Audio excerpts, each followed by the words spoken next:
हाँ जी, metallic character है क्या? मेटल्स क्या होती है? मेटल्स जिनको उर्दू में आप कहते हैं धातु, क्या चीज होती है मेटल? तो केमिकली मेटल को आपको डिफाइन करना चाहिए, केमिकली बताना चाहिए। एक आपके पास मेटल है, एक नॉन मेटल है, तो क्या फर्क है? थोड़ा सा ये जानने की कोशिश करें कि मेटल्स क्या हैं। ये जो हमारी मेटल्स होती है ना, केमिकली ऐसे एलिमेंट को मेटल बोलते हैं जो इजीली इलेक्ट्रॉन लूज करते हैं। मेटल क्या करती हैं? लूज करती हैं इलेक्ट्रॉन्स इजी, आसानी से इलेक्ट्रॉन जो है वो छोड़ देते। भाई आसानी से इलेक्ट्रॉन छोड़ देंगी तो इनकी आयलेशन एनर्जी क्या होगी? लो। जो मेटल्स होती हैं इनकी आयलेशन एनर्जी काफी कम होती है, आसानी से इलेक्ट्रॉन लूज कर जाती है। ये होती है हमारी मेटल्स। और मेटल्स की दीगर प्रॉपर्टीज क्या हैं जो कि आप छोटी क्लासों से पढ़ते आए हैं? ये क्या होती हैं? अच्छी कंडक्टर्स। ये अच्छी कंडक्टर्स इलेक्ट्रिसिटी को गुजरने देगी। जाहिर बात है, जब इलेक्ट्रॉन लूज कर देंगे इजीली तो फ्री इलेक्ट्रॉन वहाँ क्रिएट हो जाएगी और वो फ्री इलेक्ट्रॉन ही इलेक्ट्रिसिटी के गुजरने का बायस है। इसलिए ये कंडक्टर होती है। हीट की कंडक्टर भी होती है, इलेक्ट्रिसिटी की कंडक्टर भी होती है। और क्या चीज़ है? और केमिकली अगर डिफाइन करें ना मेटल्स को थोड़ा सा स्पेसिफिक करके, तो मेटल्स उनको कहते हैं जिनके ऑक्साइड्स को पानी में हल करते हैं तो बेस बनाए। मेटालिक ऑक्साइड्स जो होते हैं वो बेसिक नेचर के होते हैं। एक और तरह की हमारे पास पहचान है मेटल्स की। मिसाल के तौर पे आपके पास है सोडियम। तो सोडियम का आप क्या लेंगे? ऑक्साइड, और इसको पानी में हल करेंगे। ऑलरेडी हम ये बात जानते हैं, हमने ये अलगली मेटल्स के हिसाब से पढ़ा। अब जब हल कर देंगे तो ये क्या बन जाएगा हमारे पास? एक बेस। हम कह सकते हैं कि जो मेटालिक ऑक्साइड्स होते हैं ये क्या होते हैं? बेसिक इन नेचर होते हैं। ये पहचान होगी हमारे पास। अच्छा, मेटल्स हमने देख लिया। मेटल्स क्या हैं जो क्या करें? इलेक्ट्रॉन इजीली लूज करें और इलेक्ट्रिसिटी और हीट को गुजरने दें, क्योंकि इनमें फ्री इलेक्ट्रॉन्स होते हैं। और क्या पहचान पड़ी है? इनके ऑक्साइड्स किस नेचर के होते हैं? बेसिक नेचर के। ये मेटल के ऑक्साइड है, मेटल का ऑक्साइड है, तो इसकी नेचर क्या है? बेस वाली। ये बेसिक है, बेसिक इन नेचर। अच्छा, अब देखते हैं मेटालिक कैरेक्टर जो है, यानी किसी चीज के बारे में ये जानना है कि वो मेटल होगी कि नहीं होगी, या ग्रुप में देखना है हमें।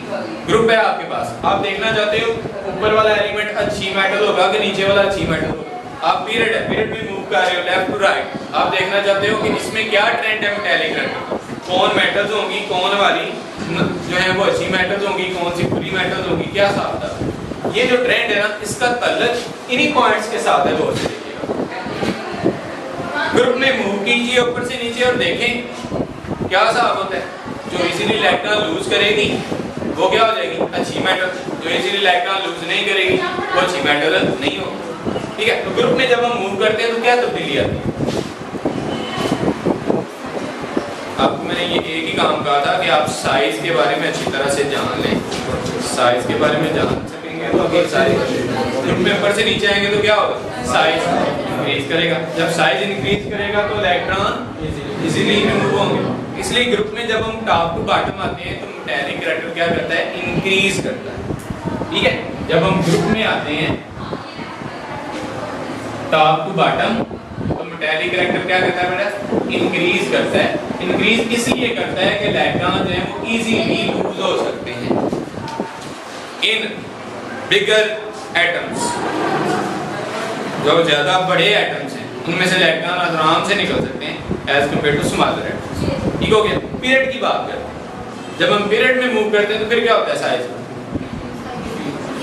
लेफ्ट टू राइट जाए। पीरियड में तो क्या होगा? साइज में डिक्रीज आएगी, कमी आएगी। और इलेक्ट्रॉन का लूज करना एलिमेंट्स के लिए क्या होता चला जाएगा? मुश्किल। इसलिए जब हम मूव करते हैं in a periodic table in a period, specific period from left to right, तो हमारे पास मेटालिक कैरेक्टर क्या होता चला जाता है? कम होता है, डिक्रीज होता है। शुरू वाली अच्छी मेटल्स होती हैं और एंड वाली अच्छी मेटल्स नहीं होती।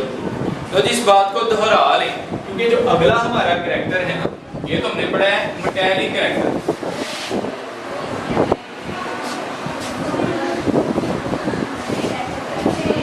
जो अगला हमारा कैरेक्टर है ना, नॉन मेटालिक कैरेक्टर, वो इसके बिल्कुल उलट चलता है।